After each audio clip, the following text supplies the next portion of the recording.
Good morning, West Edmonton Baptist Church. It is good to be with you. It's good to be with you in spirit. Thank you for worshiping with us together. Thank you for joining us in your homes.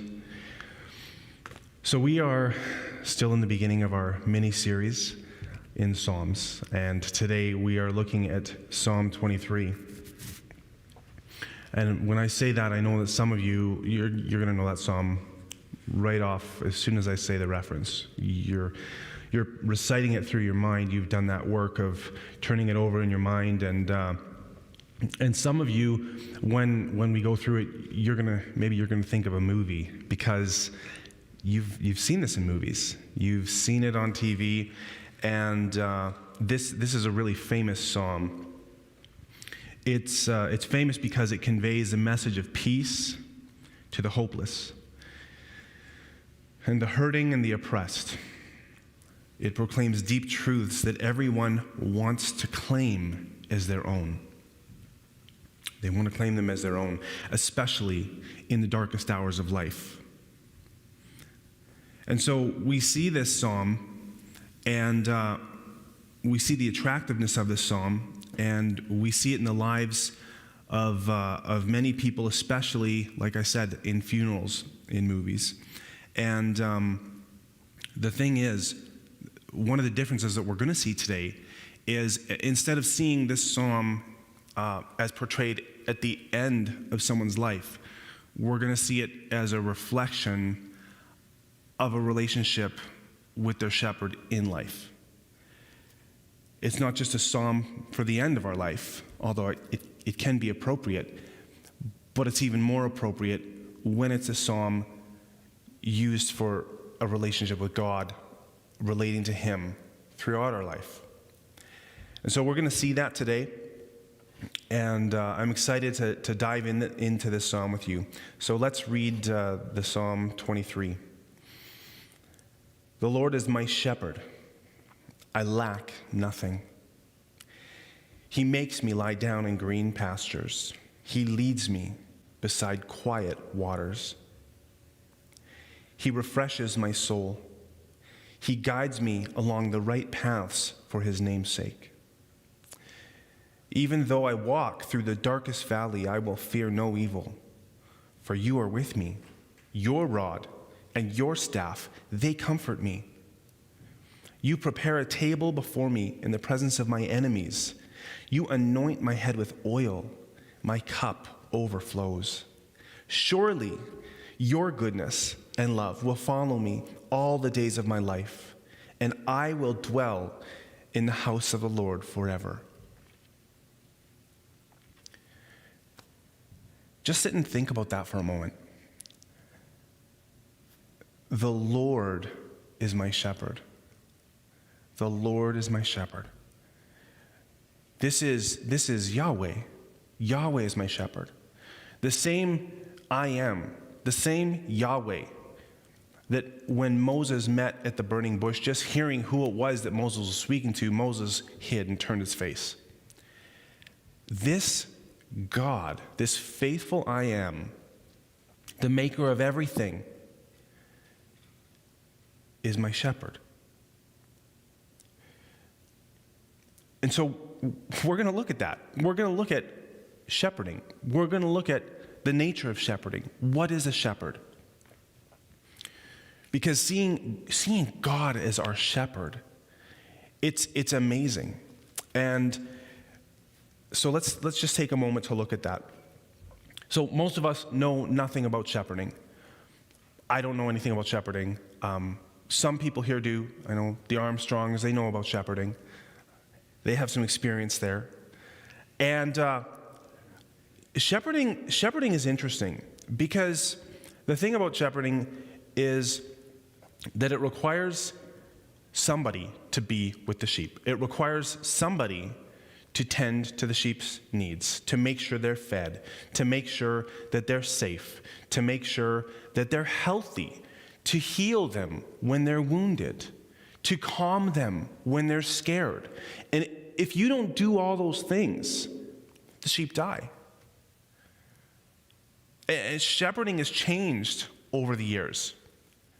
The shepherding we think of now, most of it's not real shepherding in the biblical sense.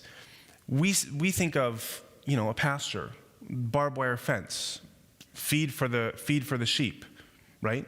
We think of vaccinations. We think of maybe machinery and equipment. That's the kind of shepherding that we think of. It's not the kind of personal shepherding that is reflected here in Scripture. In the Bible, the shepherding that David is talking about in this psalm is very personal. The shepherd lived with the sheep. The shepherd often slept with the sheep, sometimes in a tent. The shepherd was the security for the sheep, right? The shepherd himself had to make sure that the health of the sheep was okay.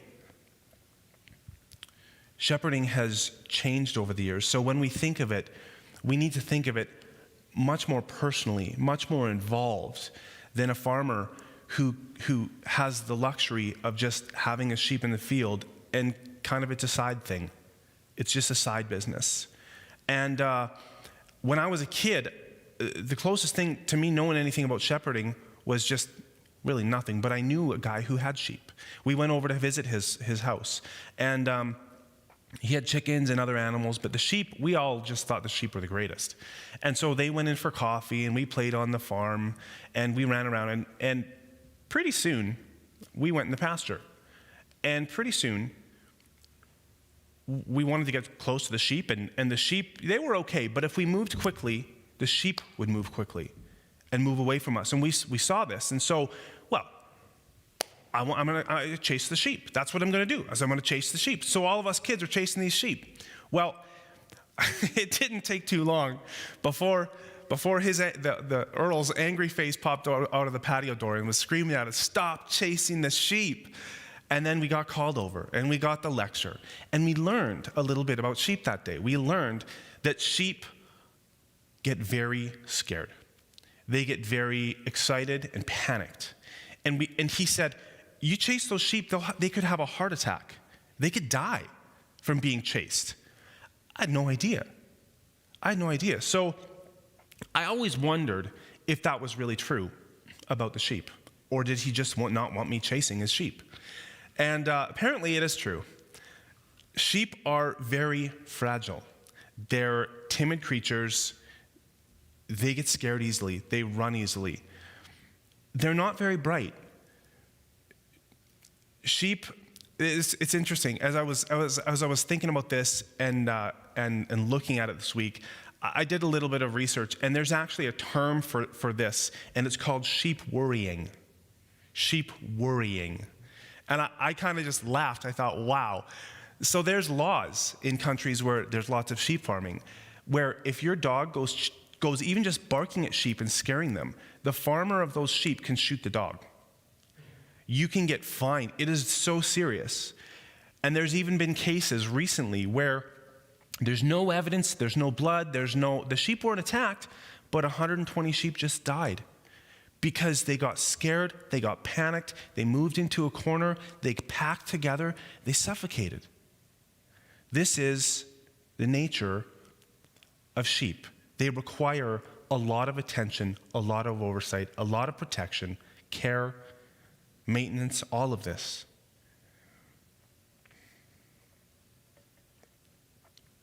It's a 24/7 job to be a shepherd.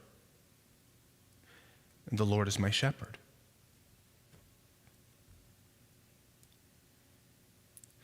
In David's day, there's another element that we need to know about shepherding.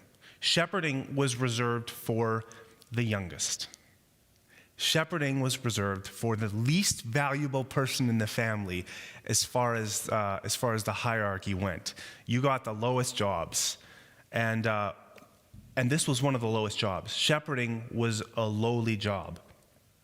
And you can think about this in David's life. He was the last one back when the honorable priest came to visit and talk to the sons. Nobody even thought that he would want to talk to David. David was out with the sheep. He was the last one to come back. He was the youngest. He was the lowliest. The Lord is my shepherd.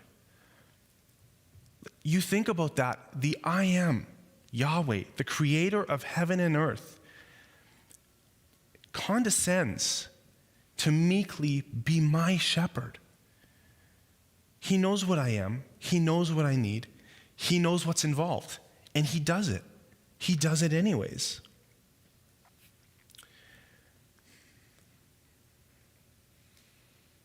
David calls God his shepherd. David calls God his shepherd.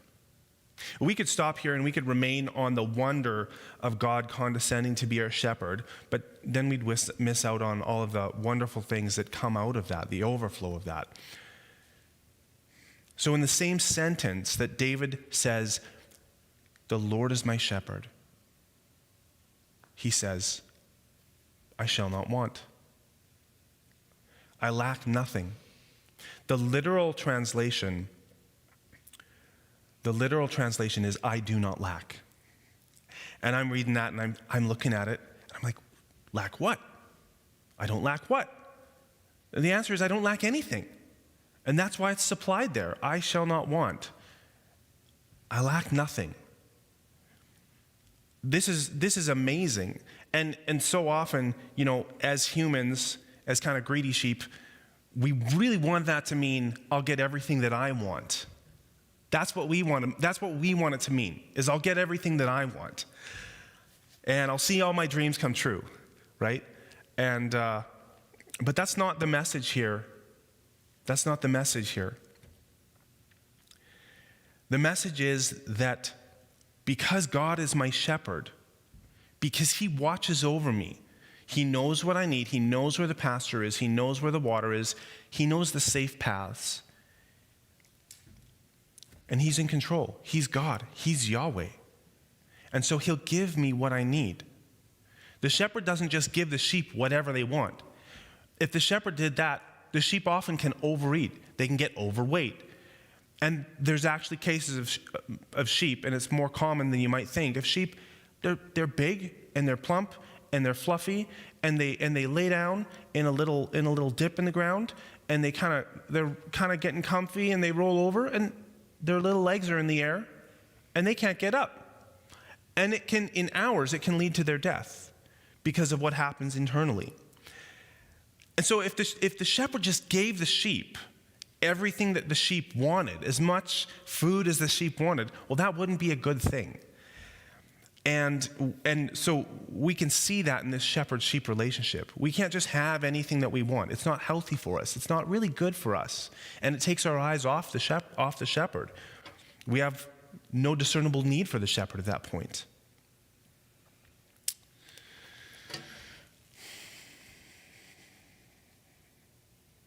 He makes me lie down in green pastures.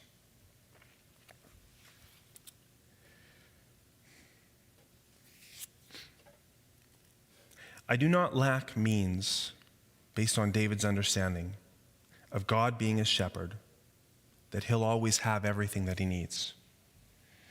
He'll always have everything that he needs. And this is amazing because it really unfolds into three things. There's three things here in I do not lack. He'll always have everything that he needs. Whatever he gets is actually from God. And third, whatever he doesn't have, he doesn't really need. Those are three things all bound up in I do not lack. Because God knows what I need. Because God actually will give me what I need. He'll actually lead me to what I need. And it's hard as sheep because we don't know the path. The shepherd knows the path. The sheep need to be led on the path. And we want to know the path. We want to know its curves and this and that. And life isn't like that. We don't know all the avenues that the shepherd's path will take us. And we want to know as people. And oftentimes we get preoccupied by that. God, just give me this direction. Let me know this or that. We know the end, but we don't know all the curves. And neither did David. David didn't know all of the little ways that God was going to work in his life when it looked like God was not working in his life. David entrusted himself He knew he was the sheep. He knew God was the shepherd. He knew, even though everybody on the outside says, you're failing, you're going to die, you're not anything. David knew his God, and he entrusted himself to his God and his God's path. And he was more focused, and you can learn this through his life. He was more focused on his God than he was on the path and the destination at the end. He was more focused on his God. The shepherd is in control of all those things, all those three things. And since God is David's shepherd, David is resting in God's hands. We can see that in David's life. David's steps follow the shepherd's steps. And because of this, David compares the shepherd's provision and leading to walking along still waters.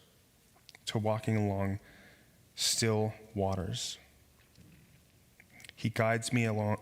He leads me beside quiet waters. He refreshes my soul. They're not torrents of water, right? It's not a rushing water where the sheep can't hear the shepherd's voice. No, still, quiet waters. They're not going to surge up and sweep the sheep away. Sheep can't swim, by the way. They're looking more helpless every minute, aren't they? It's kind of comical. But they're taken care of by God. So, does this mean that the sheep never face any anxiety? Does it mean that they never go through a hard time? Because the shepherd is that the shepherd's job, to make sure that they never ever experience any difficulty?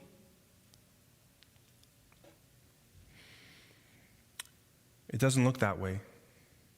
And this is one of the mysteries of God being our shepherd, because again, the difference between a human shepherd that we know and God being our shepherd is shepherds nowadays shepherd for wealth.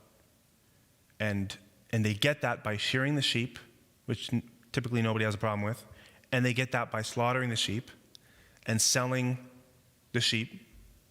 Some people really like mutton. And that's it. You're a shepherd because you're going to profit off the sheep.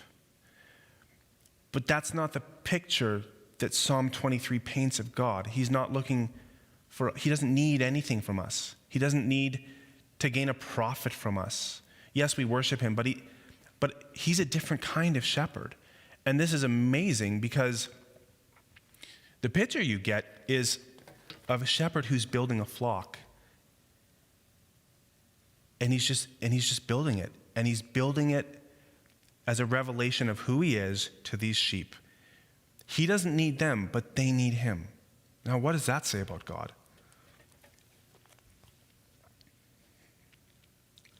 So, we've seen these really beautiful places that the shepherd takes the sheep. The green pastures, right? The still waters. The right paths, the level paths for his name's sake. This is a good shepherd. And yet, verse 4 says, even though I walk through the valley, I will fear no evil, for you are with me. Your rod and your staff, they comfort me. Clearly, the shepherd's path goes through this dark valley. And this valley, it's deep, it's darkest gloom, and it is the valley of the shadow of death. And as we said, like this psalm, we think that David wrote this psalm when his son Absalom was out for blood. He was going to kill David. That's what many think, is that this psalm was written when David was in a dark valley, and he was running for his life. But even if it isn't, we know that David experienced many dark valleys, many, many dark valleys. And just to recount a few without taking a deep dive into David's life, because we want to keep our eyes fixed on the shepherd, David's father-in-law tried to kill him many times. Now, some of us, there's always jokes about in-laws. Well, Saul was the worst father-in-law. You did not want him for a father-in-law. Tried to kill David many times, tried to subvert David's brother-in-laws against him. And the only one we know that didn't turn on David was Jonathan. David was betrayed over and over again just for serving his king and country, just for serving it so well that the king got jealous. David's wife was essentially kidnapped and given to another. David had to struggle through that. What do I do? What do I do then? What do I do as king?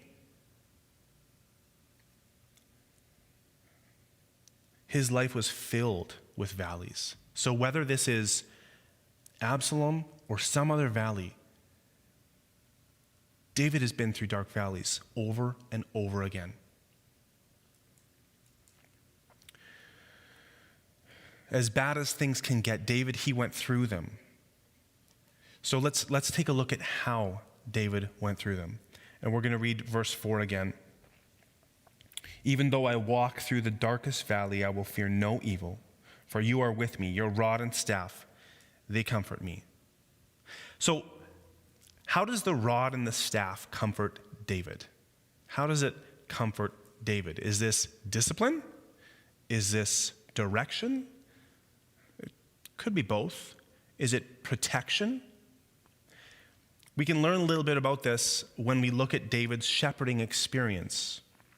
And we get some great insight into this in 1 Samuel 17:34, one of the first instances where David comes into the scene in the Bible. And David is going to the front lines, and there's this battle going on, and everybody's too scared to confront this solo opponent, Goliath. And David's essentially a youth. And so he comes with gifts for his brothers, and he ends up seeing King Saul, and he's like, I'm going to step in here. God is stronger, and he's defying God. And so when David does that, David says to Saul, because Saul doesn't think he's ready. So David has to defend himself and say to Saul, your servant has been keeping his father's sheep. Okay.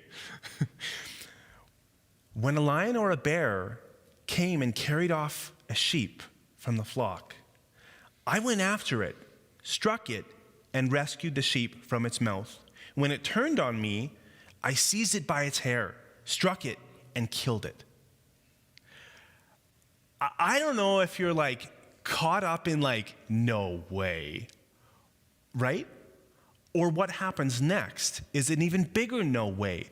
But what we learn about this David as a shepherd, I think that we learn something about him. He struck the lion, he struck the bear, what? With his hand? Right? What did he strike it with? I think we learn a little bit, a couple verses later, what David struck it with. When this Philistine warrior responds to David, and look at what Goliath says in 1 Samuel 17:43. He said to David, am I a dog that you come at me with sticks? And the Philistine cursed David by his gods. Am I a dog that you come at me with sticks? And so we see in these verses lions, bears, and dogs, and this Philistine giant. And we see this striking, and we see David with his staff, with his shepherd's staff.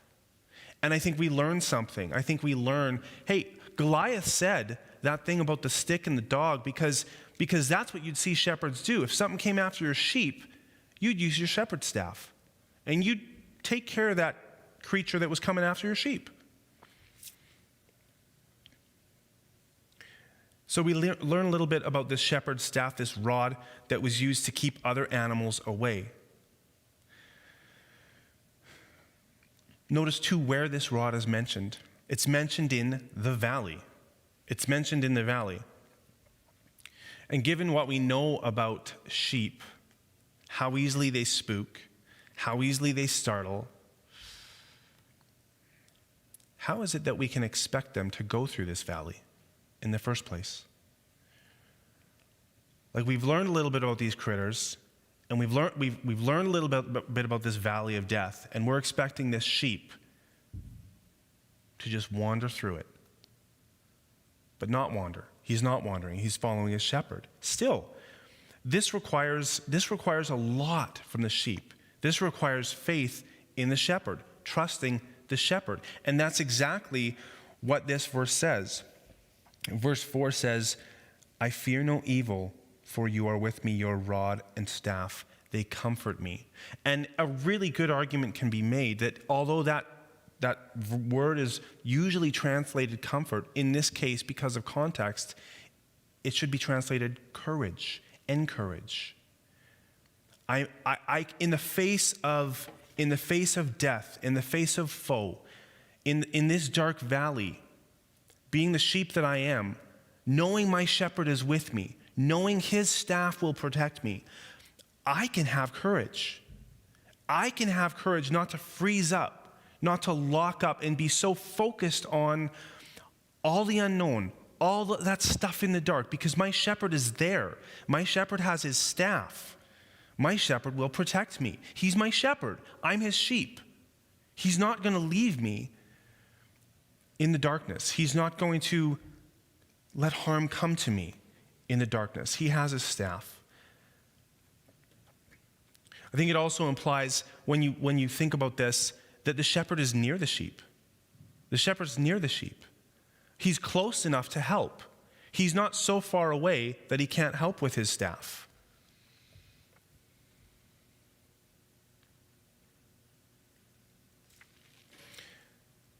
And so this starts out with the Lord being the shepherd, and he's leading his sheep down this path. And at first the path is wonderful. It starts out in a lush meadow, plenty of safe pasture, plenty of water. The sheep's life is revived in verse 3, and literally it means he returns my life. He returns my life back to me. He brings back my life. This is how faithful and caring the shepherd is for the sheep. But then you see this dark valley. The path doesn't stay in lush meadow. In order to get the sheep where the shepherd is going, the Lord takes the sheep right through this dark valley. The implication is that there's death in these valleys. And I think the rest of the psalm supports this. Something's out to get the sheep. Something's after the sheep. But no matter what, because the shepherd is near the sheep, they're actually quite safe. And so they can focus on the shepherd and follow. So why does the shepherd take the sheep through these dark valleys? Why would the shepherd do this? Couldn't he just stay in the nice pasture with the peaceful water? We talked about that a little bit already. The shepherd knows something that the sheep don't. He knows that on this path, the sheep learn to trust him, as we mentioned. On this path, the sheep actually experience the protection of the shepherd. They learn the shepherd's voice.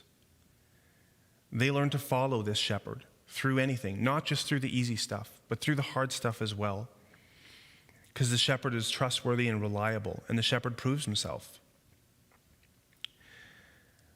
And we know that there is nothing there that is stronger than the shepherd. Even in the dark valleys, there is nothing in there that's stronger than the shepherd. We know that the worst it can do, and we know that the shepherd has overcome it.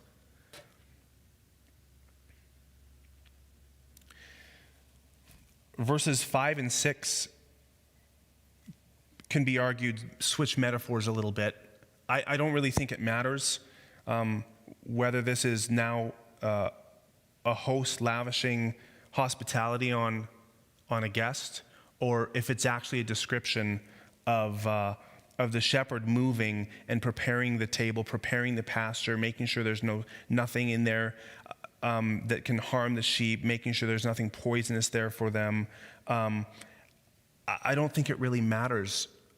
I think it leads into the same thing, what comes next. You prepare a table for me in the presence of my enemies. You anoint my head with oil. My cup overflows. Surely your goodness and love will follow me all the days of my life, and I will dwell in the house of the Lord forever. we've talked about David a little bit. We know what kind of enemies pursued David: kings, princes, mighty warriors.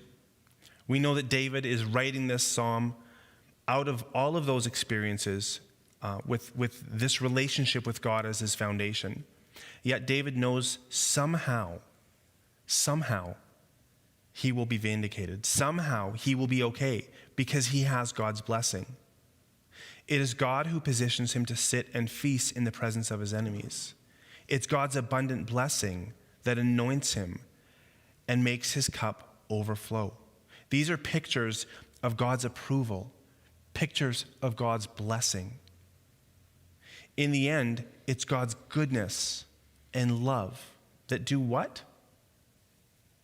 Surely goodness and love will follow me. They will follow me.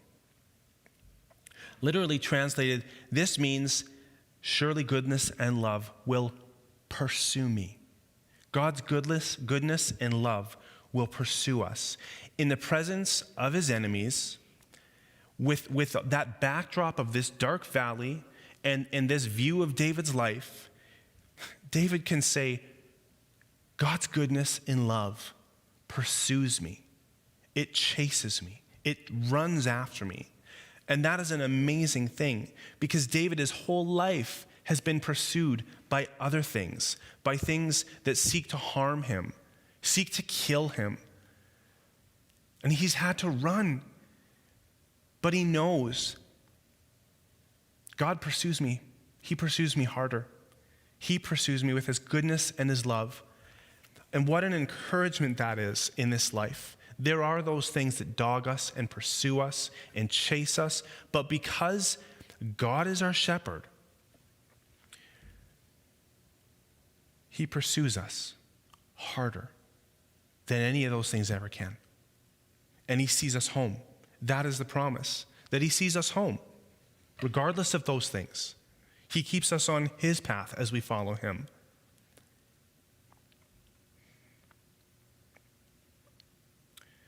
God is the shepherd who patiently leads, provides for, and cares for the sheep.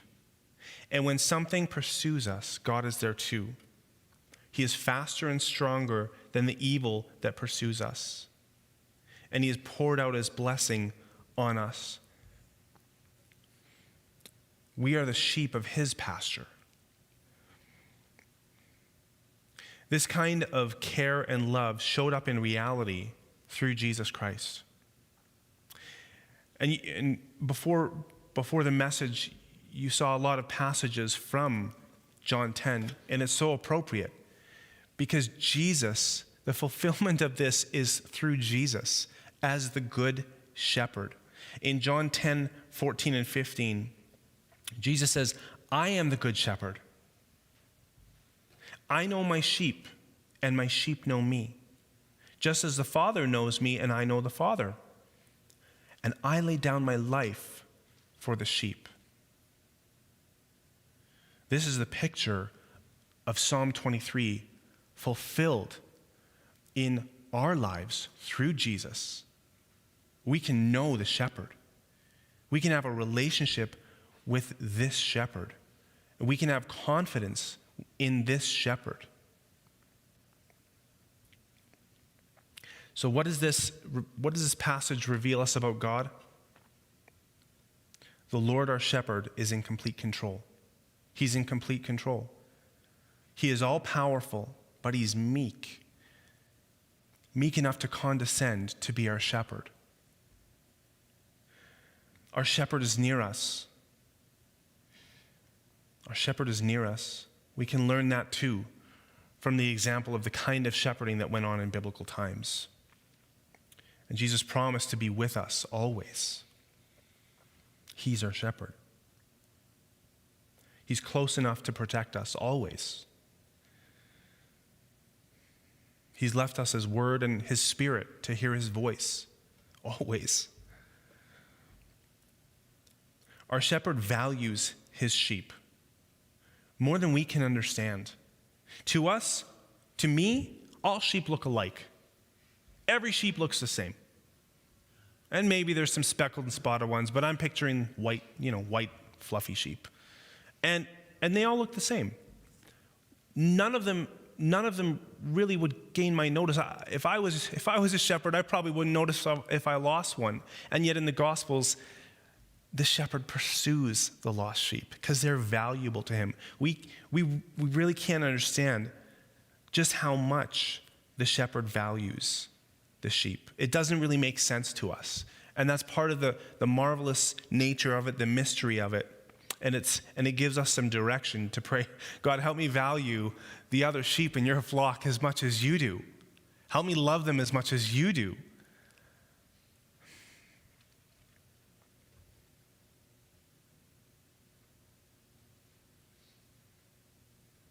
He knows them distinctly.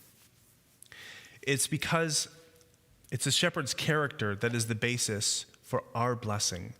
It's not because we've earned it.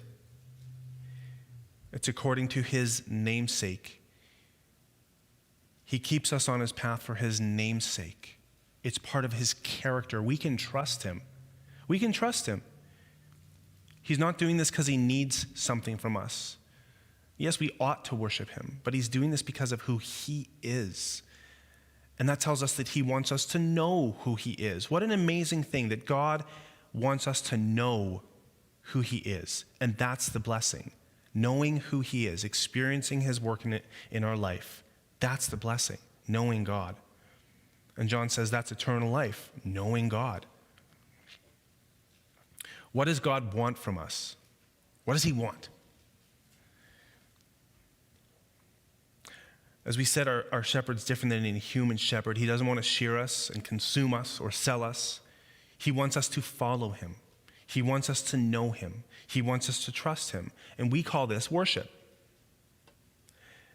Again, why have sheep if you're not going to shear them and sell them or eat them? The implication here is really amazing, that God, being this kind of shepherd, he wants to grow his flock. He wants to grow his flock. It's not about consuming them. It's not about selling them. The sheep at the end of its road in Psalm 23 gets to dwell in the house of the Lord forever. He wants to grow his flock. And why do we need to know this? It's important to know God and understand him in the ways that he affirms. The Lord as shepherd is important for us as it lets us know something about ourselves too, something about him, and therefore we can have a hope of actually knowing something about ourselves. It helps me know God better and relate to him better. It helps my relationship with him. When I see God as shepherd, I live differently. I carry stress differently. It doesn't mean I don't have stress. As we can see, David had a lot of stress. It means that my practice, when that stress comes, is to commit it to him. And that doesn't mean it always goes away. It doesn't mean that. But it means that that's not my goal as a sheep, to avoid stress. My goal is to take courage in who my shepherd is and to follow him through that stress, to be with him through that, even through that.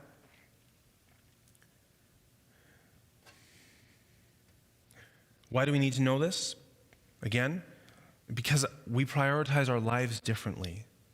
My life as a sheep is really about trusting and following God, remembering that no matter how many or how few earthly blessings I have, my home is with him in eternity. And that is where my priorities should be too. That is where my focus should be too.